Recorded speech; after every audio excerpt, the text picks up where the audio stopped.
समझदार बहू। राजेश एक कामयाब इंसान, अपने माता पिता सरला जी और मधुसूदन का इकलौता बेटा। एक बड़ी मल्टीनेशनल कंपनी में काम करते हुए उसे संजना से प्यार हो जाता है। संजना एक इंडिपेंडेंट लड़की, उसके पिता जगदीश जी एक डॉक्टर हैं। अपनी बेटी को पढ़ा लिखा कर इस काबिल बना दिया है कि वो बहुत अच्छे पैकेज पर उसी कंपनी में नौकरी कर रही थी जिसमें राजेश काम करता था। दोनों काफी दिन से एक दूसरे को डेट कर रहे थे। राजेश के पिता मधुसूदन जी एक सुलझे हुए इंसान थे, लेकिन उनकी पत्नी यानी राजेश की मां सरला जी पुराने विचारों का मानने वाली थी। सरला जी को संजना और राजेश के प्यार के बारे में पता लगता है तो वो बहुत गुस्सा होती हैं। अपने इकलौते बेटे की शादी के लिए उन्होंने बहुत से सपने देखे थे, लेकिन एक मॉडर्न बहू उन्हें मंजूर नहीं थी। परिवार को किसी तरह मनाकर राजेश और संजना ने शादी कर ली। शादी के बाद भी सरला जी संजना को अपना न सकी। उन्हें उसकी हर बात में, उसके रहन सहन में, उसके ऑफिस जाने में, उसके सजने संवरने में, हर चीज में प्रॉब्लम थी। राजेश और संजना किसी तरह सब संभाल रहे थे। राजेश अपने माता पिता, खासतौर पर अपनी मां से बहुत प्यार करता था। इसी बीच एक दोनों की कंपनी उनके घर से बहुत दूर शिफ्ट होने की तैयारी में लगी थी। अब या दोनों जॉब छोड़ दें या वहीं शिफ्ट हो जाएं। कंपनी के शिफ्ट होते ही सरला जी चाहती थी कि नौकरी छोड़ दी जाए, बहू घर का काम संभाले और राजेश यहीं पास में छोटी सी नौकरी कर ले। लेकिन राजेश की जिद थी दोनों उसी कंपनी में नौकरी करते रहें। राजेश की जिद के आगे सरला जी को झुकना पड़ा। राजेश और संजना दोनों अलग फ्लैट में शिफ्ट हो गए। इसका इल्जाम भी संजना पर आया। सरला जी यही बात दोहराती रहती थी कि मेरा बेटा कभी मुझे छोड़कर नहीं जाता, लेकिन संजना उसे बहला फुसला कर ले गई। दोनों के अलग होने से सरला जी की नफरत अपनी बहू के प्रति बढ़ती जा रही थी।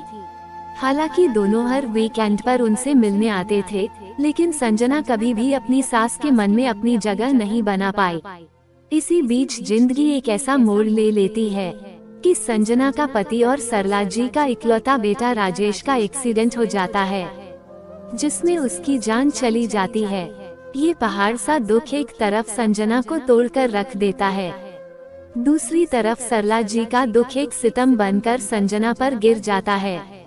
संजना के पिता जगदीश जी अपनी बेटी के प्रति इस व्यवहार को सहन नहीं कर पाते। वे अब फैसला करते हैं कि संजना की दूसरी शादी कर दी जाए। वे संजना के सास ससुर से इस बारे में बात करते हैं। सरला जी तो चाहती थी कि वो आज ही अपनी बेटी को ले जाएं। आगे कहानी में क्या संजना दूसरी शादी कर लेगी? क्या वह अपने सास ससुर को बेसहारा छोड़कर अपने भविष्य के बारे में सोचेगी? जगदीश जी संजना की दूसरी शादी के लिए संजना को कैसे मनाएंगे? राजेश के माता पिता, जिनके पास इनकम का कोई साधन नहीं है, क्या वे असहाय जीवन बिताएंगे या अपना सब कुछ बेचकर किसी वृद्धा आश्रम में चले जाएंगे? कुछ देर वहां रुककर दोनों वापस अपने फ्लैट पर आ जाते हैं। संजना, राजेश मम्मी जी का व्यवहार बदलता जा रहा है। वो तो हर चीज के लिए मुझे ही जिम्मेदार ठहराती रहती हैं। राजेश, चिंता मत करो, वक्त के साथ सब ठीक हो जाएगा। एक दिन ही की तो बात होती है, सुन लिया करो। संजना, वो तो कोई बात नहीं, लेकिन इस एक दिन की टेंशन में पूरा वीक कैसे गुजरता है ये मैं ही जानती हूँ। अगले दिन दोनों अपने अपने ऑफिस चले जाते हैं। संजना लंच में कविता से बात करती है। संजना, कल से मूड खराब है यार, कल फिर से राजेश के घर गई थी, वहाँ मम्मी जी ने मूड खराब कर दिया। कविता, अरे यार, सास की बात को इतना सीरियसली क्यों ले रही है?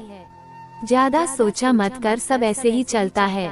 चल छोड़, तुझे पता है कंपनी में प्रमोशन की बात चल रही है। संजना, नहीं, मैं अब प्रमोशन नहीं ले सकती, पता नहीं कहाँ भेज दें। कविता, हाँ ये तो है, लेकिन प्रमोशन भी तो जरूरी है।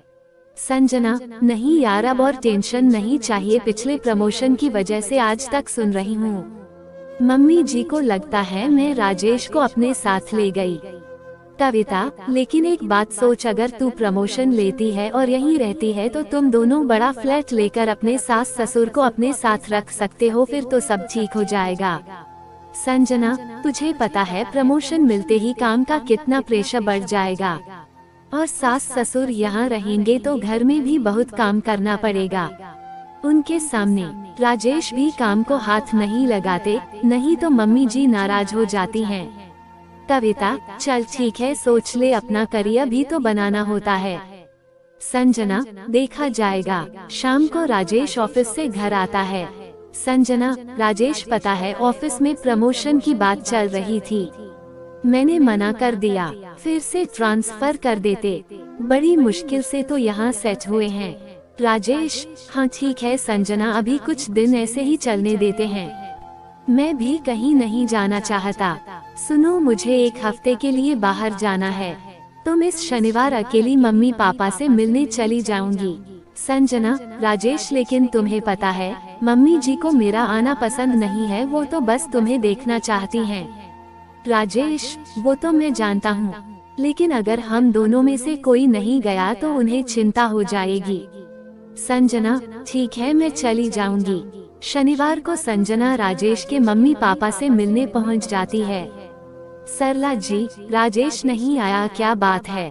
संजना, मम्मी जी वो बंगलौर गए हैं, कंपनी के काम से मंडे तक आ जाएंगे।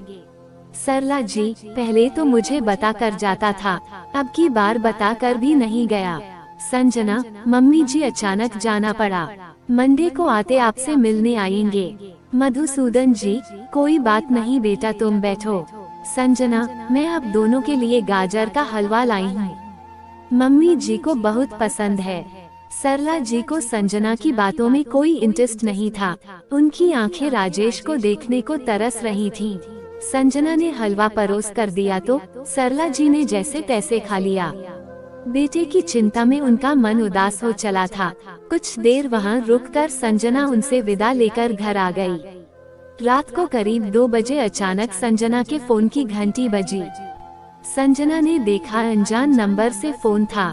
संजना, हेलो, कौन? आदमी, संजना जी बोल रही हैं, मैं अपोलो हॉस्पिटल से बोल रहा हूँ, आपके पति का एक्सीडेंट हो गया है, आप जल्दी से आ जाइए। संजना, क्या हुआ उन्हें, वो ठीक तो हैं? आदमी, जी वो अभी आईसीयू में हैं, आप आ जाइए बस। संजना की आंखों से आंसू बह रहे थे, वो जल्दी से अपने भाई सचिन को फोन करके सब बताती है। सचिन गाड़ी लेकर संजना के फ्लैट के नीचे पहुंचता है। संजना रोती हुई गाड़ी में बैठ जाती है। सचिन, दीदी चिंता मत करो, थोड़ी बहुत लगी होगी, लेकिन जीजाजी तो कल आने वाले थे। संजना, पता नहीं, उन्होंने तो कुछ बताया नहीं, कब फ्लाइट ली, कब दिल्ली आ गए, मैं मम्मी पापा को बता देती हूँ। सचिन, नहीं दीदी, पहले हम जीजू को देखते हैं, वे घबरा जाएंगे आपको छोड़कर, सुबह मैं उन्हें ले आऊंगा, फोन मत करना, ऐसे में उन्हें संभालना मुश्किल हो जाएगा। दोनों हॉस्पिटल पहुंच जाते हैं। राजेश एयरपोर्ट से कैब लेकर गुरुग्राम आ रहा था, तभी कैब का एक्सीडेंट हो गया। डॉक्टर ने बताया राजेश सीरियस है। संजना, डॉक्टर साहब, मैं एक बार उनसे मिल सकती हूँ? डॉक्टर, देखिए अभी हमें उनके कुछ ऑपरेशन करने हैं। चलिए ठीक है, लेकिन केवल 5 मिनट आप उनसे मिल लीजिए, उसके बाद हम उन्हें ऑपरेशन थिएटर में ले जाएंगे। संजना, सचिन तू मम्मी जी और पापा जी को ले आ, उन्हें आईसीयू के बारे में मत बताइयो, बस कह दियो थोड़ी सी चोट लगी है। संजना उसे भेजकर राजेश से मिलने जाती है। राजेश के पूरे सिर पर पट्टियां बंधी थीं। वह दर्द से कराह रहा था, उसके पैर पर प्लास्टर चढ़ा था, हाथों पर भी पट्टियां बंधी थीं।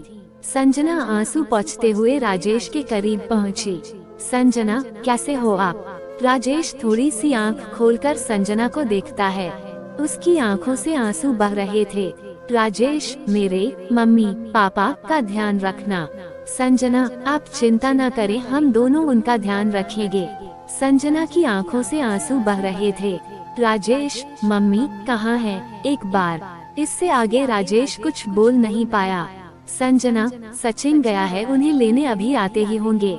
दर्द के कारण राजेश कुछ बोल नहीं पा रहा था, उसकी आंखों से आंसू बह रहे थे, जैसे सब कुछ छूटता नजर आ रहा था उसे। इधर सचिन मधुसूदन जी और सरला जी को लेकर हॉस्पिटल पहुंचा। उन्हें दूर से देखकर संजना ने अपने आंसू जल्दी से पोंछ लिए। मधुसूदन जी, बेटी क्या बात है? कैसे है राजेश अब? संजना ने कुछ नहीं कहा, आईसीयू की ओर इशारा कर दिया। सरला जी की आंखों से आंसू बह रहे थे। सरला जी, ये तो कह रहा था थोड़ी सी चोट लगी है, फिर आईसीयू में क्यों है? संजना, मैंने इसे बताने के लिए मना किया था, आप उनसे मिल लीजिए, आपको बहुत याद कर रहे हैं। राजेश के मम्मी पापा दोनों आईसीयू में जाते हैं। सरला जी, राजेश बेटा उठ, क्या हो गया तुझे? राजेश, मैं जा रहा हूँ, अपना ध्यान रखना। संजना पर गुस्सा मत होना, पापा मुझे माफ कर देना। बहुत मुश्किल से राजेश बोल पा रहा था, उसकी जबान लड़खड़ा रही थी। मधुसूदन जी, बेटा हिम्मत मत हार, तू ठीक हो जाएगा, हम तुझे कहीं नहीं जाने देंगे। सरला जी, अपनी माँ को किसके भरोसे छोड़कर जा रहा है? तुझे ठीक होना पड़ेगा, मेरा ख्याल कौन रखेगा? राजेश कुछ चाहकर भी बोल नहीं पा रहा था, उसकी आंखों से टप टप आंसू बह रहे थे। तभी डॉक्टर ने आकर कहा, डॉक्टर देखिए, ज्यादा बात मत कीजिए, इनकी हालत नाजुक बनी हुई और ज्यादा स्ट्रेस ये बर्दाश्त नहीं कर पाएंगे। दोनों रोते हुए बाहर आ गए। उन्हें देखकर संजना का सब्र का बांध टूट गया। वो सरला जी से गले लगकर फूट फूट कर रोने लगी। सरला जी, चुप हो जा, अब जो होना था हो गया, संभाल अपने आप को। सचिन, दीदी, मैंने मम्मी पापा को फोन कर दिया था, वे लोग भी आते होंगे। संजना के सर पर मधुसूदन जी ने हाथ फेरा। मधुसूदन जी, बेटी घबरा मत, ऊपर वाले पर भरोसा रख, भगवान सब ठीक कर देंगे। सभी आईसीयू के बाहर पड़ी बेंच पर बैठ गए। कुछ ही देर में संजना के मम्मी पापा भी आ गए। संजना के पापा जगदीश जी एक डॉक्टर थे। उन्होंने डॉक्टर से बात की। संजना की मम्मी कोमल जी सरला जी के पास बैठकर उन्हें ढांढस बंधा रही थी। कुछ देर बाद जगदीश जी बाहर आए और बोले, जगदीश जी, भाई साहब आप बहन जी को लेकर घर चले जाइए, हम लोग यहाँ हैं। सचिन, तू इन्हें घर ले जा। सरला जी, मैं अपने बेटे को छोड़कर कहीं नहीं जाऊंगी, एक गलती पहले भी कर चुकी हूँ। जगदीश जी ने सचिन को बुलाकर कुछ कहा, फिर वे मधुसूदन जी से बोले, जगदीश जी, भाई साहब मेरी बात मान लीजिए, यहाँ रुकने को कोई फायदा नहीं, मैं तो कहता हूँ संजना को भी साथ ले जाइए। सचिन, चलिए दीदी, पापा सही कह रहे हैं, घर चलिए। जगदीश जी ने दबाव बनाकर तीनों को सचिन के साथ घर भेज दिया। कोमल जी, आपने इन्हें घर क्यों भेज दिया? जगदीश जी, कोमल कुछ नहीं बचा, राजेश हमें छोड़कर चले गए। ये सुनकर कोमल जी फूट फूट कर रोने लगी। जगदीश जी, मैंने इसीलिए इन्हें भेज दिया। सचिन उन्हें घर जाकर सब बता देगा, यहाँ पता लगता तो इनका घर पहुँचना मुश्किल हो जाता। अभी सचिन आएगा तो तुम भी घर चली जाना। कोमल जी, अब क्या होगा हमारी बच्ची का, उसका जीवन कैसे कटेगा? जगदीश जी की आंखों से आंसू झलक रहे थे। उन्होंने कुछ नहीं कहा और रिसेप्शन पर पेमेंट करने चले गए। सचिन ने पहले ही रिश्तेदारों को फोन कर दिया था। जब वो सबको लेकर घर पहुंचा तो वहां पहले से भीड़ लगी थी। संजना, इतनी रात को ये सब कैसे आ गए? सचिन, क्या बात है, सच सच बता। सचिन, दीदी सब खत्म हो गया। संजना, क्या? अभी तो राजेश से मेरी बात हुई थी, क्या बकवास कर रहा है, मुझे हॉस्पिटल ले चल। सचिन, दीदी पापा अभी जीजाजी को लेकर आ ही रहे हैं। ये सुनकर संजना अपने होश खो बैठी। उसके सास ससुर पहले ही अंदर जा चुके थे, उन्हें इसके बारे में कुछ भी नहीं पता था। तभी रिश्ते की कुछ औरतों ने संजना को संभाला, उसके मुंह पर पानी के छींटे मारे। थोड़ा सा होश में आने पर वह रोने लगी। उसे सहारा देकर अंदर ले गए। वहां जाते ही वह सरला जी से लिपट कर रोने लगी। सरला जी, मेरा बेटा हमेशा के लिए मुझसे छीन लिया, अब तो तू आजाद है, जो करना है कर ले। ये कहकर सरला जी ने संजना को छटक लिया। संजना की मां कोमल जी ये देखकर संजना को संभाला। कुछ देर बाद बाहर हलचल बढ़ गई। राजेश की बॉडी को घर के अंदर लाया जा रहा था। सरला जी बेटे से लिपटकर लगातार रो रही थीं। संजना बार बार राजेश को उठने के लिए बोल रही थी। घर का माहौल बहुत गमगीन हो गया था। जगदीश जी ने जल्द से जल्द अंतिम संस्कार की सारी तैयारियां की और अन्य रिश्तेदारों के सहयोग से उन्होंने राजेश की अंतिम यात्रा जल्दी शुरू कर दी, जिससे परिवार में से किसी की तबीयत खराब न हो जाए। राजेश को लेकर चले गए। संजना को कुछ औरतों ने नहलाकर बैठा दिया। संजना अपनी मौत से लिपट कर रोए जा रही थी। अचानक इतना सब हो गया कि किसी को सोचने समझने का मौका ही नहीं मिला। कुछ घंटों के बाद सभी लोग अंतिम संस्कार करके वापस आ गए। जगदीश जी और कोमल जी ने सभी परिवार वालों को संभाला। वे पूरी रात उनके साथ रहकर सबको संभालते रहे। आज राजेश को गए 1 सप्ताह हो गया था। घर में रिश्तेदारों का तांता लगा हुआ था। जिसने भी सुना वह दौड़कर शोक प्रकट करने पहुंच गया। वहीं रिश्तेदारों के बीच बैठी संजना अब पहले से कुछ संभल गई थी। उस दिन शाम को जब सभी रिश्तेदार चले गए, तब सरला जी ने मधुसूदन जी से कहा, सरला जी सुनो जी, हमारा बेटा तो चला ही गया है। संजना से कहो 13वीं के बाद ये भी चली जाए, मुझे इसकी शक्ल नहीं देखनी। मधुसूदन जी, ये सब बातें करने के लिए तुम्हें यही समय मिला था। वैसे इस सब में उस बेचारी का क्या कसूर है? राजेश जब हमारे साथ रहता था तब भी बाहर काम से जाता था। सरला जी, मैं कुछ नहीं जानती, आपको ये करना ही पड़ेगा। बाहर खड़े जगदीश जी ने उनकी सारी बात सुन ली थी। वे मन ही मन फैसला भी कर चुके थे कि संजना का दूसरा विवाह करवा देंगे। राजेश की 13वीं के दिन सारी रस्में पूरी हो चुकी थीं। सभी रिश्तेदार चले गए। तब जगदीश जी ने कहा, जगदीश जी, अब जो कुछ होना था वह सब हो चुका है। आगे क्या करना है इसके बारे में हमें बात करनी चाहिए। आप चाहें तो संजना आपके साथ रहेगी, अगर आप नहीं चाहते तो इसे मैं अपने साथ ले जाना चाहता हूँ। सरला जी, यहाँ रहने का तो सवाल ही पैदा नहीं होता। आप इसे ले जाइए। वैसे भी अभी तक तो आप इसकी दूसरी शादी के बारे में सोच चुके होंगे। जगदीश जी, हाँ यही ठीक रहेगा। इसे दूसरी शादी करनी है या नहीं उसका फैसला मैं इसी पर छोड़ रहा हूँ। चल बेटी संजना, वहाँ से फ्लैट खाली करके घर चलते हैं। संजना, पापा आप भूल रहे हैं, मैं अपने घर में हूँ। आप मेरी ससुराल में हैं, आपको जाना चाहिए। जगदीश जी, लेकिन बेटा ये लोग तुझे रखना नहीं चाह रहे हैं। सरला जी, हाँ तुम्हारे पापा ठीक कह रहे हैं, जाओ अपने घर। संजना, मम्मी जी आप कुछ भी कहती रहे, मैं आपको अकेला छोड़कर नहीं जा सकती। राजेश ने मरते समय मुझसे वादा लिया था कि मैं आपका और पापाजी का ध्यान रखूं। अपने पति की अंतिम इच्छा को मैं हर हाल में पूरा करूंगी। ये सुनकर सरला जी की आंखों से आंसू बहने लगे। उन्हें विश्वास नहीं था कि संजना ऐसा चाहेगी। मधुसूदन जी, सरला यह इस घर की बहू है, अपनी मर्जी से चाहे तो ये जा सकती थी, लेकिन इसने हमारे बेटे की अंतिम इच्छा का सम्मान किया है, इसलिए मैं चाहता हूँ कि यह यहीं रहे। जगदीश जी, बेटी तू अपने भविष्य के बारे में सोच। हम चाहते हैं कि तेरी दूसरी शादी कर दे और तू अपना जीवन नए सिरे से शुरू करे। संजना, लेकिन पापा मेरे सास ससुर के भविष्य का क्या? इन्हें कौन देखेगा? आपको पता है राजेश अपने मम्मी पापा से कितना प्यार करते थे। ये जिम्मेदारी वे मुझे सौंप कर गए हैं। सरला जी, बेटी मैं हमेशा तुझे गलत समझती रही, लेकिन आज तूने मेरी आंखें खोल दी। मैं सच्चे मन से कह रही हूँ, तू अपने घर चली जा, अपना घर बसा ले, हमारी चिंता छोड़ दे। वैसे भी अब हम लोग कितने दिन जिंदा रहेंगे, हमारे लिए राजेश की यादें ही काफी हैं। संजना, मम्मी जी मैं आप लोगों को छोड़कर कहीं नहीं जा रही हूँ।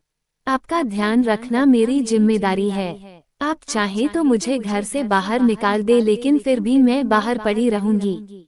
जगदीश जी, ठीक है बेटी, जो तेरा फैसला, लेकिन ऐसा न हो कल तुझे अपने फैसले पर पछतावा हो। अगर कभी ऐसा हो तो अपने पिता के घर चली आना। ये कहकर जगदीश जी कोमल जी के साथ वहाँ से चले गए। संजना, सचिन कल उस फ्लैट से सारा सामान यहाँ ले आना। मम्मी जी आप क्या खाएंगी बता दीजिए, मैं किचन में जा रही हूँ। सरला जी की आंखों से टप टप आंसू बह रहे थे। जिस बहू से वे सबसे ज्यादा नफरत करती थी वो आज बेटा बनकर खड़ी हो गई।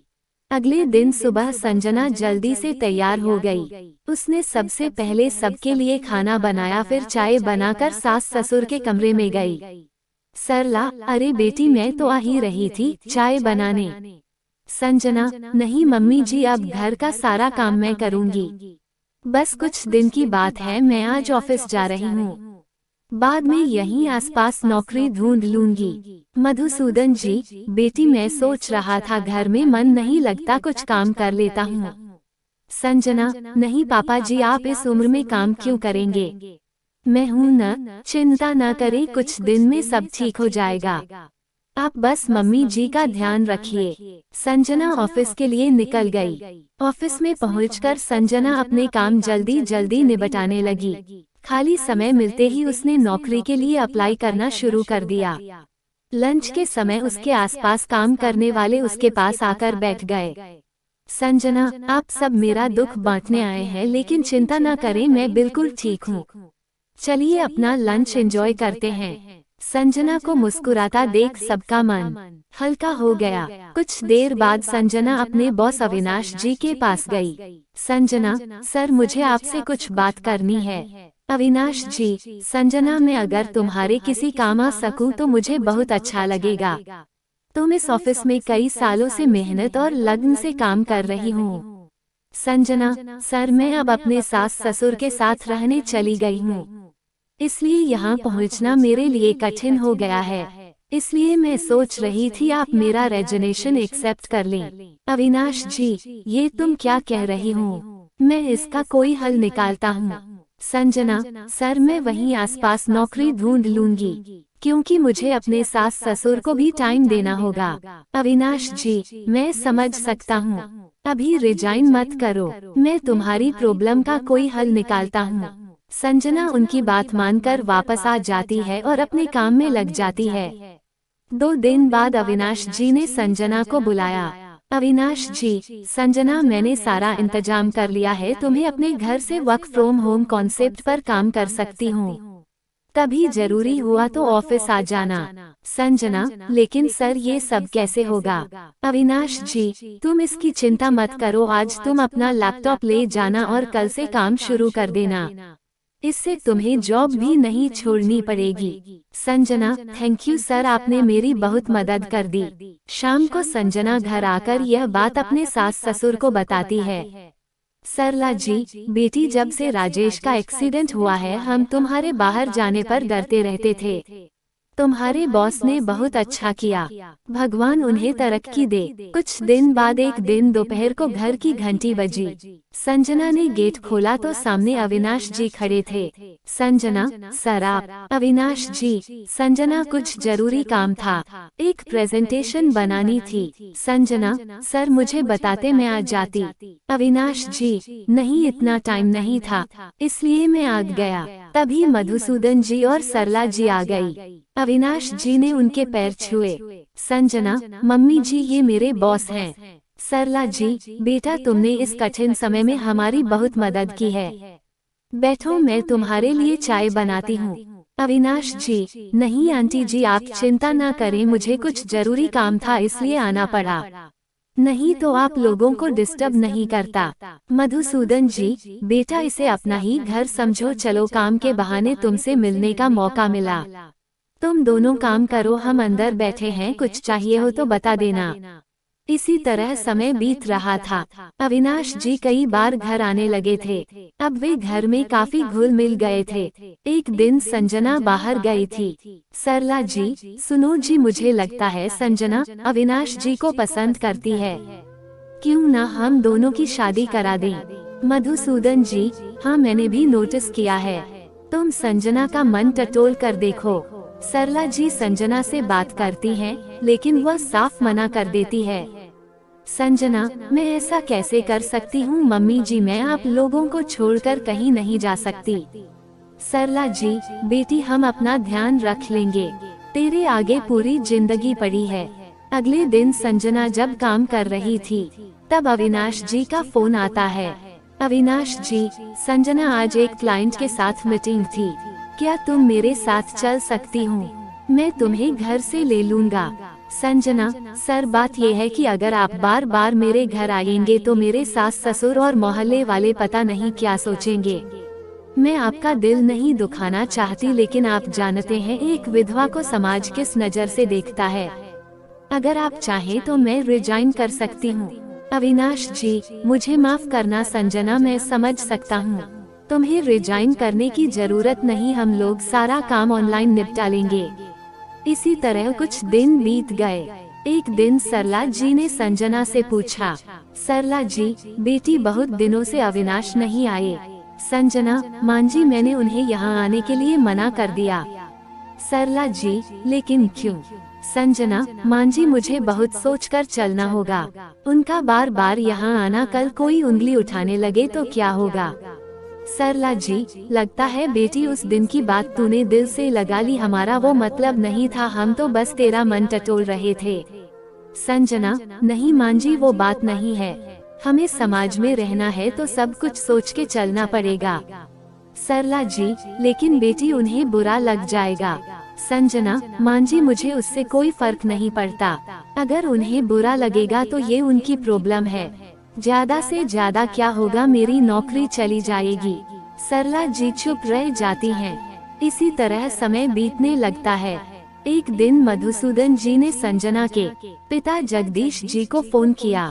मधुसूदन जी, जगदीश जी कैसे हैं? जगदीश जी, समधी जी, मैं बहुत बढ़िया हूँ, आप बताइए आप कैसे हैं?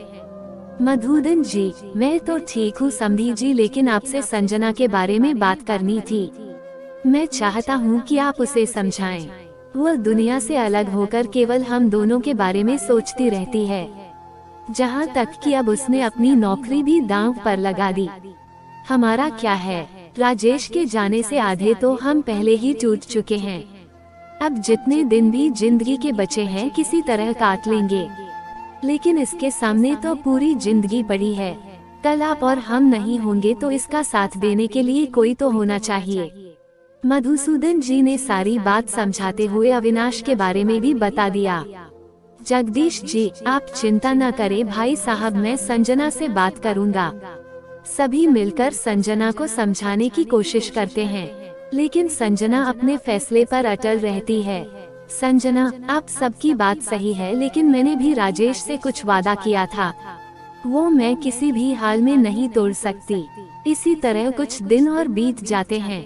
सरला जी और मधुसूदन जी बहुत दुखी रहने लगते हैं। एक दिन दोनों चुपचाप घर छोड़कर जाने का फैसला करते हैं। दोनों एक दिन चुपचाप रात को एक बैग में अपने कपड़े लेकर घर से निकल जाते हैं। घर से बहुत दूर मधुसूदन जी ने एक वृद्धा आश्रम में बात कर रखी थी। दोनों उसी के लिए रवाना हो जाते हैं। घर से बाहर निकलकर सरला जी पलटकर एक बार अपने घर की ओर देखती हैं। उनकी आंखों से आंसू बहने लगते हैं। सरला जी, क्या दिन देखने पड़ रहे हैं? मधुसूदन जी, चुपचाप निकल चलो, हमें अपनी बेटी के भविष्य के लिए कष्ट उठाने ही होंगे। इसलिए मैं अपने बैंक के कार्ड, घर के कागज, अपना फोन सब छोड़ दिया, जिससे वो हमें ढूंढ न सके। दोनों रात की ट्रेन पकड़कर एक अनजान शहर के वृद्धा आश्रम में पहुंच जाते हैं। सुबह जब संजना अपने सास ससुर को चाय देने जाती है तो वहां उसे एक खत मिलता है। बेटी संजना, हमें माफ कर देना, हम घर छोड़कर जा रहे हैं। हमें ढूंढने की कोशिश मत करना। जिंदगी में आगे बढ़ जाना, अब तुम्हारे ऊपर कोई बोझ नहीं है। हमारा आशीर्वाद हमेशा तुम्हारे साथ रहेगा। ये पढ़कर संजना के होश उड़ जाते हैं। वह निढाल होकर जमीन पर गिर जाती है। उसकी आंखों से आंसू बह रहे थे। संजना, ये आपने क्या किया? राजेश की तरह आप भी मुझसे मुंह फेर कर चले गए। मेरे तो जीने का मकसद ही खत्म हो गया। संजना बहुत देर तक बैठकर रोती रहती है। कुछ देर बाद जगदीश जी वहां आते हैं। संजना, पापा, आपको सब पता था, ये लोग जाने वाले हैं। आप मुझे बता सकते थे, मैं उन्हें रोक लेती। जगदीश जी, नहीं बेटा, मुझे कुछ नहीं पता था। अभी 1 घंटे पहले ही मधुसूदन जी ने फोन पर बताया, वे स्टेशन के बूथ से बोल रहे थे। उन्होंने ही मुझे यहाँ तुम्हें संभालने के लिए भेजा है। संजना जीवन के उस दोहराहे पर खड़ी थी, जहां से एक सड़क उसे नई जिंदगी की ओर ले जा रही थी और दूसरी उसे अपने सास ससुर को ढूंढने के लिए मजबूर कर रही थी। संजना इसी कश्मोश में फंसी थी कि क्या करे, कहां जाए। कहानी पसंद आई तो चैनल को सब्सक्राइब जरूर करें।